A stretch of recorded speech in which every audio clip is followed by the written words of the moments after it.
They did have control. In fact, that was the first sack there, Pat. That was the first sack the Eagles have had this quarter, this game, this half, thus far. Rippon taking his time.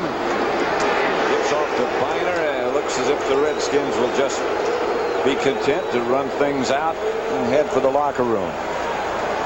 I don't know that they should do that. I think that Joe Gibbs, after that sack, he wanted to calm the rush down, but I think they have such good field position here that they ought to be taking a shot at something. Well, he had it and a little momentum going before that sack, and that sack sort of let the air out of things. 10-3, Redskins over the Eagles. 20 seconds remaining in the first half. And coming up, the halftime report. Greg and Terry with all the scores and highlights. 3rd and 19. Again, Rippon is chased and sacked by Clyde Simmons. This time the first one to arrive. Andy Harmon also on the scene along with Reggie White. I think that the Redskins did get confidence. They got confidence in their pass protection. And then it was kind of like Clyde Simmons and Reggie White were asleep, and they just woke up in this last series here because they started to put the pressure on Rippon that you kind of expected would happen when you came into this game. 5 seconds left. Timeout, Philadelphia. They want at least a chance to return this punt. Well, they went almost the whole first half without having a sack, and then they got a couple right there at the end. Now, I think a smart thing with the Eagles here would go for the block, but you may as well go for the thing because even if you rough the kicker, they don't have enough time or field position. And I would think that this would be a all-out punt block. That would figure, even though they do have one of the best punt returners around in Sikahema. You think of all the opportunities the Redskins had. They were on the goal line 3 times, and they had that interception there, and they only had 10 points. They haven't done much with a lot. They're coming after it. Good kick by Goodburn. Sikahema let it bounce, and it rolls dead at about the 1. So that'll take care of the first half at RFK Stadium. As the gun sounds, 66-yard punt by Kelly Goodburn. That'll help the average. Washington 10, Philadelphia 3. The Redskins have had a lot of chances only to have 10 points. Yeah, and that usually comes back to haunt you, and I'm sure that's what they're going to talk about at halftime because they should have really had 3 touchdowns. And even there, just before the halftime, they have the interception, and they don't make anything out of that. So that's the end of the first half with the score, Washington 10, Philadelphia 3.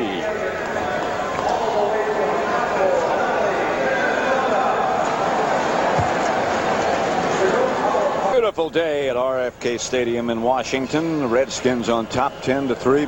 Pat Summerall with John Madden. But, John, in spite of the fact that the Redskins lead, it really seems that neither team has been able to get much going. No, it's like they've both been sparring this first half. The Redskins did have opportunities, though, and they were down there 3 times. They only have 10 points. I would think that they should have 21. The score should be 21-3. Maybe more. They didn't get that.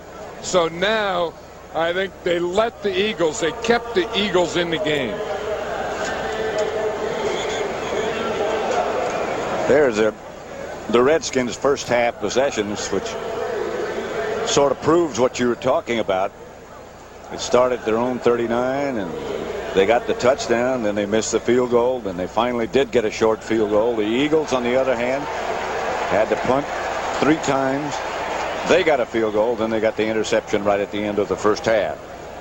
You kind of feel like the Eagles, again, have been sparring that first half. Haven't gotten anything going yet. They haven't established any kind of run with Herschel Walker. Randall Cunningham really hasn't gotten into a passing and running rhythm yet, and you kind of feel that he's gained from that first half, where the Eagles have, and they're going to take some advantage of it this second half. They will kick off to Washington first. This will be Desmond Howard. Tripped up, lost the football. There's a scramble. A 17-yard return by Desmond Howard. I'll tell you one thing about Desmond Howard. He ran that thing up in there. I mean, a lot of times rookies will run sideways a little. I mean, he just took that thing and he just finds a hole and he just runs right up in there. And again, the ground can't cause a fumble. You see the ball bounce out when he hit the ground. But that's impressive, the way he took that thing and phew, he just brought it right up in there. Tell you what else, there was an impressive block in front of him by Kurt Gouveia. He really leveled someone. Rippon on first down. Looks right, throws. Looks left, throws right. Clark, the receiver, short yardage, 4. Yeah, if we look at Mark Rippon's passing, we see that, you know, that the biggest part of it was in this area here, you know, the 10 to 20 and under 10. But, you know, he had thrown 19 and 12 passes over 20 yards. But today, they don't seem to, you know, be going deep. They seem to be working that shorter stuff all the time. That's Ernest Biner, short yardage. Well, you look and you see that he's 4 out of 6 here under 10 yards, 4 out of 6, 10 to 20 yards, but he hasn't thrown any passes over 20 yards. So, you know, part of that is a plan. A big part of it is a plan. And, of course, part of it is that pass rush, either real or anticipated from the Eagles. As you said when we were talking yesterday, sometimes you can scout a team in the newspapers or with the press the previous week. I think that's what happened to Kansas City and the Eagles. They talk about run, run, run, and then they just play pass. Outside to Monk. Rippon hits. Knocked out by Otis Smith.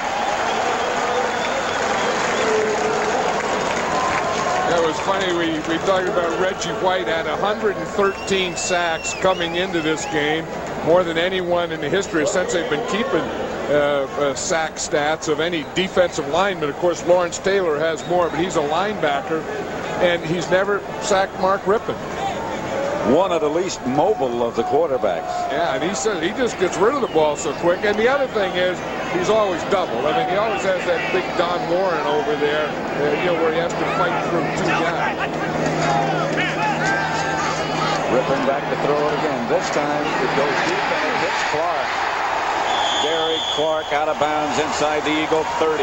Knocked out by Wes Hopkins. That's a good throw by Rippon. And that's good pass protection. I mean, here, Ed Simmons, we were talking about on Reggie White. He took him man-to-man. They doubled in the middle. They had a hold here. They gave Rippon time. And then, of course, giving Rippon time gave Gary Clark time to come all the way across the field. Now watch Ed Simmons. He's singled up here. See number 76? He's blocking Reggie White. He gets that left hand up there and stops him. Then he gets a push and gets him turned. That is great pass protection. Good footwork to go with it. This is Finer over the right side, inside the 25. Stopped by Golick after a gain of 3. You know, until right at the end of the half, Rippon really didn't have a lot of pressure in that first half. He was sacked twice, but remember, both of those were at the end of the half. Hurried 3 times. He's been knocked down twice and had 1 batted ball. And when you play the Eagle defense, that's not bad pressure for the quarterback, really. 2nd down and 7. Speaks well, very well for this makeshift, that's a correct word, offensive line. Rippon, play pass. He had a lot of time. This time he's throwing for Ricky Sanders. Incomplete. Slipped out of his hand. Again, under a little bit of pressure. Not great pressure. He had a lot of time, in fact. Well, he threw. This is a second duck he threw. Remember the one he had Gary Clark open and he threw to the left. He threw a duck. Here he threw another duck there. Because he should have been able to throw that one. Watch it here. I mean, he's looking. He's throwing back there. What's that thing? That looks like a knuckleball. That's a trap. You know, you go out in October and you think of pumpkins and crapshoots. You usually shoot stuff like that.